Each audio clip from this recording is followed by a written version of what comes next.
Hello, I am back. So sorry for not having any videos for the past 10 days or so because I was on holiday.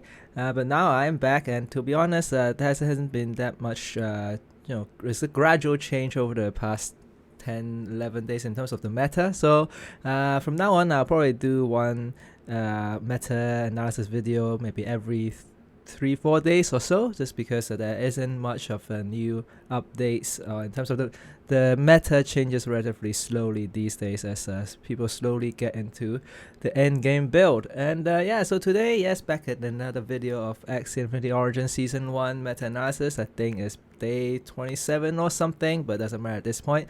We still have quite a bit to go, meaning yeah, more than a month to go. So slowly people are getting into those endgame build. But let's just see what's up now with the meta if you haven't been keeping up with the meta. And now you can see that there has been quite a bit of the Endless Anger, like the Mystic Rune that people are getting, and on the top is basically you can see the Endless Anger Beast, the Rage Beast, and the I would say Arcane Protection Dawn sustain build. So those are pretty much the top ones that you will see. Of course, not everyone has Endless Anger, but without Endless Anger you can still perform pretty well, but the top ones are really with the Endless Anger. And note there's only one Endless Anger, I assume. Well, that's partly because no, people don't really have two Endless Anger. Even if they do, I'm not sure if that's like having two is ideal. It's probably something that we'll find out later on when people actually get two copies and they might try it out. But yeah, having two Pendulum Scale is just so strong that this might actually be close to kind of end game kind of build. And then let's just scroll down, and you do see Double Aqua can still be pretty strong. But other than that, yeah, you don't really see much. It's mostly the Rage Beast stuff and the Arcane Protection Dawn Sustain. So that's pretty much all you get. At the top, I guess, except for a double Bloodlust team. And yeah, I just have to scroll another so you can see another double Bloodlust. So these are basically the three kind of teams that you'll see, except for Sushi one, which gets a bird. Which is pretty interesting. But everything else, yeah, you do see quite a bit of the double Aqua stuff in, I guess, the 40 range. And yes, and then if you scroll down, there's really not many other things. One interesting one is this sustain with a dusk instead. Yeah, so this might be something I might cover at some point with Metakiller SK. But yeah, so basically you can see the meta has been quite stable. It's basically those three builds, right? Double Aqua, the Beast with the Rage Beast, and then the Sustain, which mostly use Dawn. So that's basically what you see, and maybe at some point you might get, not too sure if this is actually a poison build or something, but yeah, you don't really see that much of that on top anymore. And sadly, I was looking at this kind of leafy build as well, because I personally am playing a leafy build, but it is falling off. Now the top leafy build is basically below 100. So yeah, so that's basically what you see. People are getting Mystic Runes now. This is double Mystic as well, so you do see more people getting Mystic Runes and getting to the end game build. So today, been back since for the past 10 days I've been away. So I do want to just cover probably the top build for today. But before I go into that, yeah, let's just actually look at the runes and charms. And now I'm just gonna focus on the mystic ones. And here you can see, wow, 10 days ago you don't really see any of these, and now yeah, you see quite a lot of mystics being available. Endless Anger is the one that people are not selling because it's just so strong. Interestingly, people do sell the Gaia Embrace, which I think is also a very strong rune. Interestingly, the Holy Prayer is actually getting let me just see. I assume this is only like one available. Yeah, that's why it is selling for quite high. But I have actually seen Holy Prayer with Shady Exchange, a combo kind of thing. which I might cover later on if once I guess we get to more of the end game build.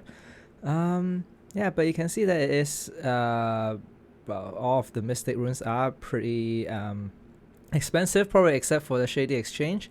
I assume it could be because of the drop rate is high. I'm actually not too sure, because Shady Exchange can be quite good as well, but somehow, yeah, it's just a lot of people are dumping it. And not financial advice, but I feel like, of course, as the season goes on, more and more people will be getting these Mystic runes, and the price will probably drop.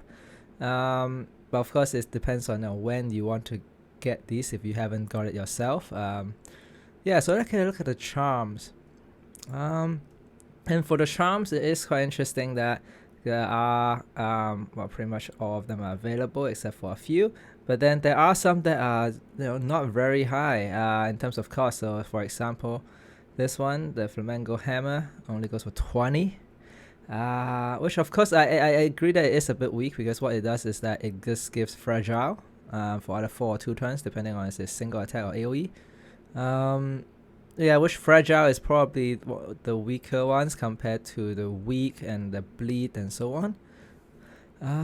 But yeah, I would see that these will the Mystic charms would probably be like, the cost will probably go down quite a bit. I can see energy drink going down to like 13 already, just because it's really not used much. Banish as a mechanic used to be pretty strong.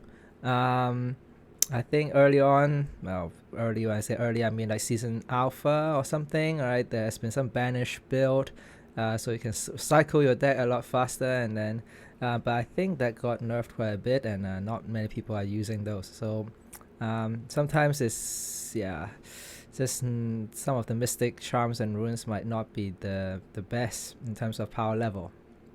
So okay, so the good thing is that you do see that if you have the money to spend on this, and if you do want to get into the endgame builds, it is pretty much available in terms of the runes and charms. The main thing is, of course, the Axies. So yeah, let's just get into today's top teams build. And the interesting thing about this build, right, is, of course, okay, it is Endless Anger with like 2 Pendulum Scale. Those are pretty typical. I think the interesting thing to know about this build is that it only has 1 Mask of Frenzy, which is yeah, not something you see very common. You do see it mostly have the Vitality charms. And let's just get into the Axies. Actually, let's look at the front first. So another thing you should note is that there's only 1 Shiba. If I just scroll here, so there's only 1 Shiba in the front. And I must say, right, it is like probably not like the most optimal in terms of the cards as well. Is because you probably don't want Trump. Not sure why this is here, right? So you might want to replace it with something else. But one thing to highlight is actually that you don't really need to have all 6 cards that being perfect. Sometimes you just need the key cards, and you can still make a very good build. So of course in this case the key cards are Shiba definitely is the main one for the front, because usually people attack to the front, and then you get the Shiba value to get basically 12 rage stacks across your team, right? So 4 each. And then confidence still very important. I think the cleanse is still a bit OP for confidence, because getting 2 rage is already pretty good, and getting the cleanse is just a bonus. That's, I think, make this card a bit too OP. And then the rest, I would say, it's not too important. Maybe the chubby could be good to deal with summons and other things, but at the highest level you don't really see summons as well, but having a 2-cost card could be good. And Pigeon Post is interesting to disrupt opponent's draw, but again, not like the the rest is really not the like the key cards, so you can replace these with any attack cards and probably could still work well. Of course, not the builder of this team, maybe there are some intricacy in terms of these builds, but in terms of these cards, but I feel like the key ones are Shiba, Confident, and maybe Chubby. So let's see the mid. Okay, so the mid is the interesting one, where having card draw I think is very important. So actually in this case most of these are quite important. Being able to taunt could be important to save the back, or even like those AoE, no, not AoE, but multi attack cards where you don't want your back to get hit, and so having this taunt is important.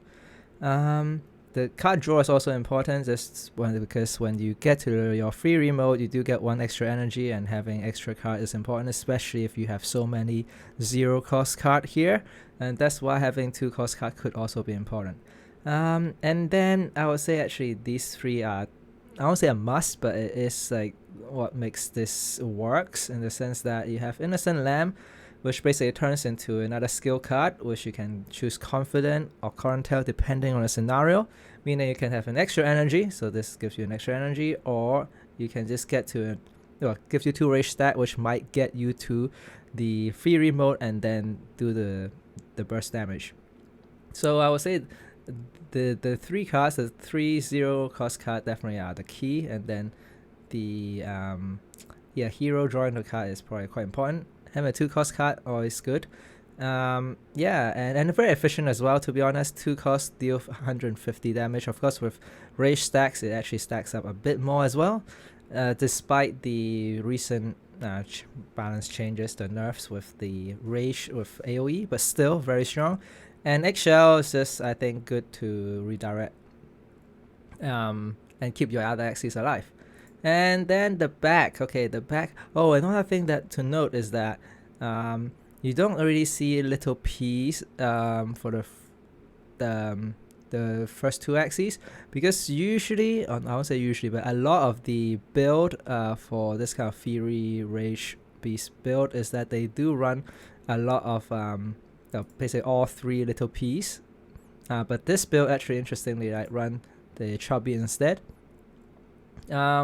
So it might be something that gives this build an edge. I'm not too sure because I haven't played it myself, but could be something to take note of. So, but do have 1 little piece. And then you can see, right, another thing is that I only have 1 Nutcracker, so again, probably can be replaced with something else, but this is another thing to highlight, right, is that you don't really have to have all 6 cards being perfect, as long as you have the key cards, in which case the key cards I would say are Little Branch, getting you the stacks of Rage, Ronin for a finisher, which is very strong. And again, one thing to note is that there's only 1 Ronin in this deck as well, right, in this build. So yeah, so really relying on the back very heavily. And so yeah, you'll see later that maybe that's one way of countering this particular build, is because this build actually relies on the Endless Anger, the back Axie a lot to deal damage. And yeah, okay, going back to this, so I talked about Little Branch, Ronin, and then I think the third important card is the Tiny Dino, which could be the most important, to be honest, because it has to retain. Once you get it, you're guaranteed to have at least a damage card from the back, which you'll get to free remote very often, right, to deal sometimes a lot of damage, just because sometimes you retain it for 4 turns. Yeah, and Little Piece is always good. And then the other 2 is, you know, I feel like it can be any attack cards. Yeah, especially for Exekiss. Yeah, I think it's good to be able to target any enemy, just to say chip off some opponents. But Nutcracker, I feel like could be anything.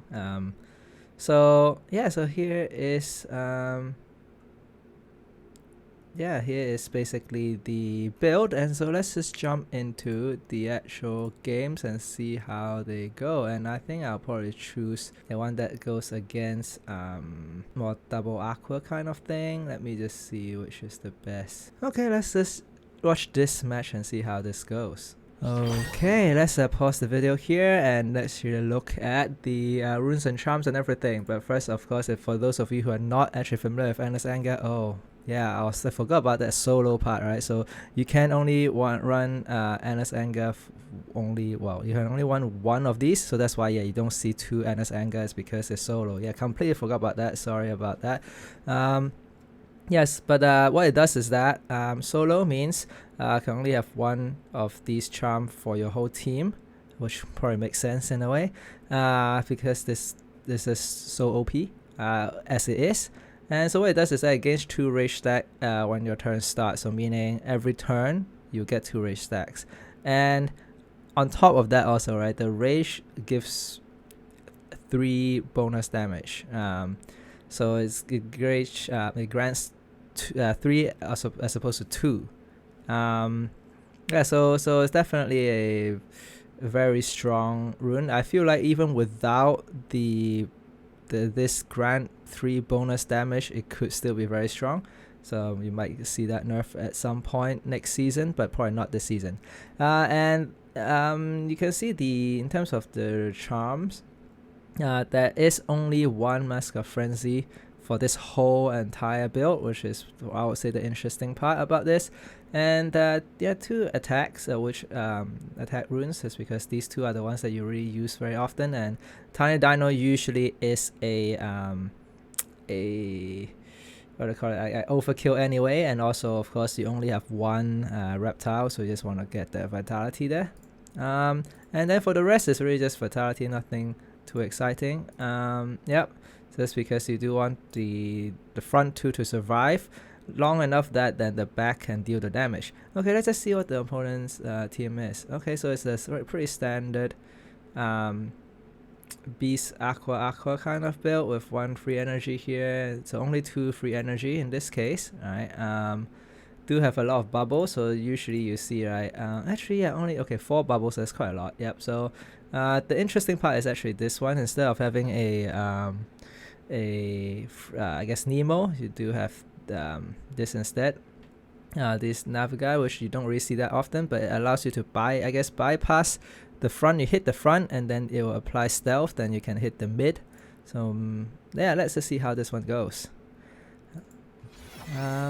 Okay, first turn the pigeon pose can disrupt the opponents, but I feel like it usually doesn't do too much, just because opponent going turn 2, unless they get a Nemo or Corntail, otherwise it doesn't do that much disruption.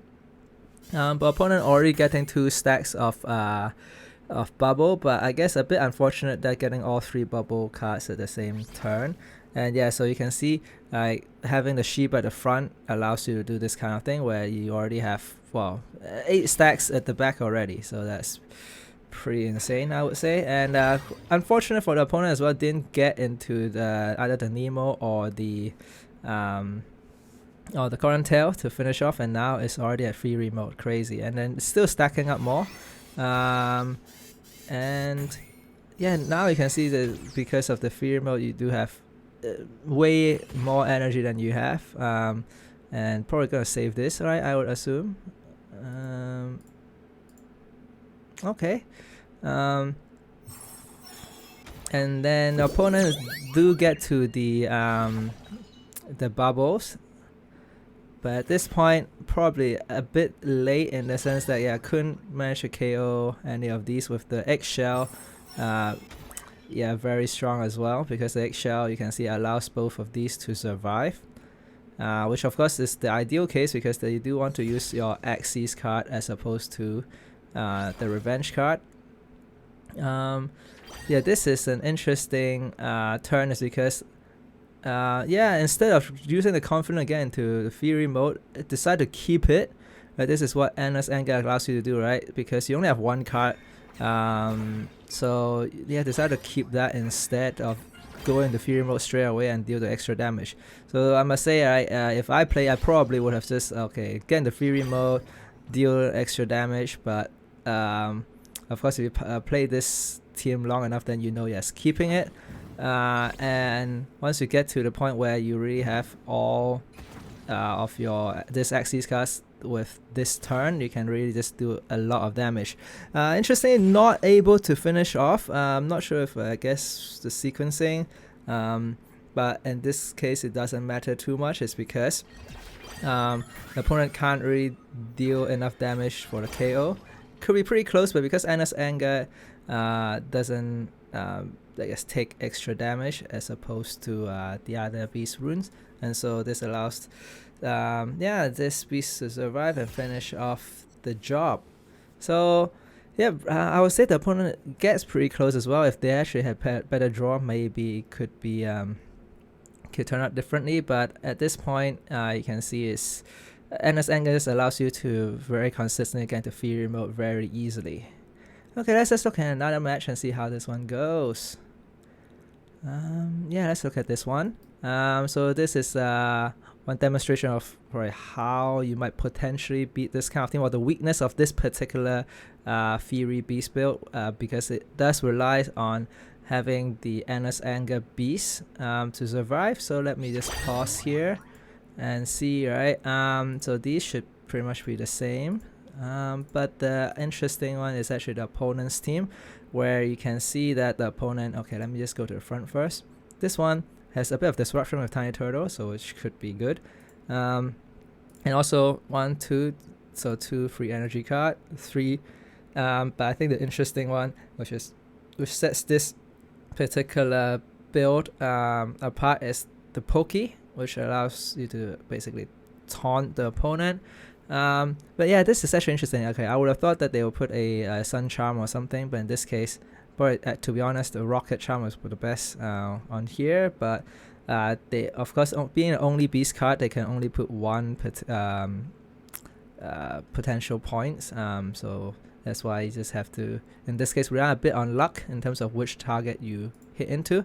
But of course, it can be comboed with Shrimp. So the ideal case, of course, is that you get Shrimp. So Shrimp is probably the key card of this build, where you, if initial, then apply taunt to the target, and you can target any enemy, right? So in this case, you can actually target the back because you want to KO the back. And of course, okay, it does get the taunt to itself, but that's not the main point. The main point is to be able to target and apply taunt to a particular enemy. And if you have Shrimp and Poke at the same turn, then you can actually get taunt on the enemy's Axie for 4 turns. So yeah, so getting the Shrimp turn 1 can be pretty good. Unfortunately, just didn't get it with the Poke. But let's just see how this one turns out. Yep, that's the way card the back, because you can see at the back is the threat. So once you get rid of the back, then it's definitely a lot easier to deal with. So yeah, do manage to deal a lot of damage to the back already.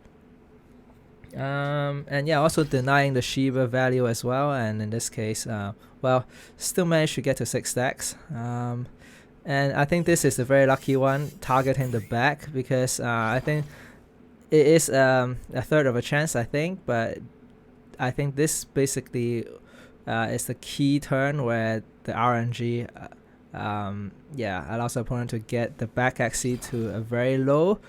Still not managed to KO.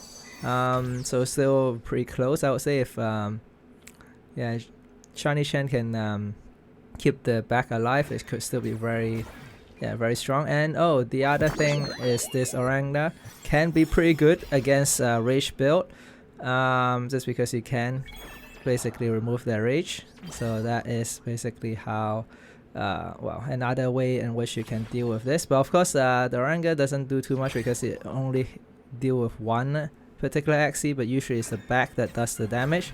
And now I think what the opponent is trying to do is to get to 3 stacks or 4 stacks of bubbles to get to the bomb, so that you can get yeah, KO the back. Yeah, it does have a very strong well, very strong turn, KOing the front. And again, not too sure about the sequencing, because I would have thought Tiny Dino would have been able to KO, and then the Ronin would have done a lot more here. But yeah, so not too sure about that particular turn. But still, yeah, so now I think getting a bubble is the key of winning this game, because the back is just in range to getting KO'd by the bubble. So of course, very fortunate in both the turns where you get to the Pokey targeting the back. And yeah, I think it's really that particular turn that wins the opponent the game. But still, you can see, right, it is still very close. But now, of course, being the mid doesn't really do as much damage, and the opponent's Aqua can, well, with the Bloodlust, can heal up quite a bit, and with the Oranga as well, getting rid of the buff. And yeah, without the buff, it's probably going to be quite hard for this mid to get through the Aqua with the heal. Yeah, so you can see the card draw is still pretty close, I would say. Probably going to, yep, just get the Rage. But it doesn't matter in this case. Yeah, it's just not enough. And Actually, yeah, I'm not too sure the rage is a good idea, to be honest. But yeah, you can see, right, if it's an attack card instead of a revenge card, it would have been a KO. So it's still very close, despite the fact that you can see it's despite the fact that it was the back got KO'd very quickly. So despite having the opponent having a very good draw, it's still a very close game, and that's why you can see Chinese Chan's team is, well, now at the top. And I would say the final verdict is that once you get to the highest level, it is more about the consistency of the deck, right? Because of course, like, there are some decks where, yes, if you have very good insane draws, you can win any game, right? But of course, when you climb the ladder, it's all about consistency, because you do play many games to climb up, right? And yeah, just like winning half, losing half doesn't really get you anywhere. You have to consistently be able to draw into the cards that you want, and you know, build the cards, or build your deck in such a way that you can maximize your chances of winning over many games. I think that's basically how the end game builds are, at least on ladder. Of course, tournament is a different story, but haven't really seen that in my tournaments yet. So I'm just gonna focus on the ladder for now. But I can see how, like, the ladder and tournament can be, the team building part could be quite different. Anyway, so this is it for today. Thanks for joining me, and I'll see you next time. Thank you all for watching. If you enjoyed my video, do consider giving me a like, comment, subscribe, follow me on Twitch, and use my Lenosian code Morris. Thanks again, and have a good one.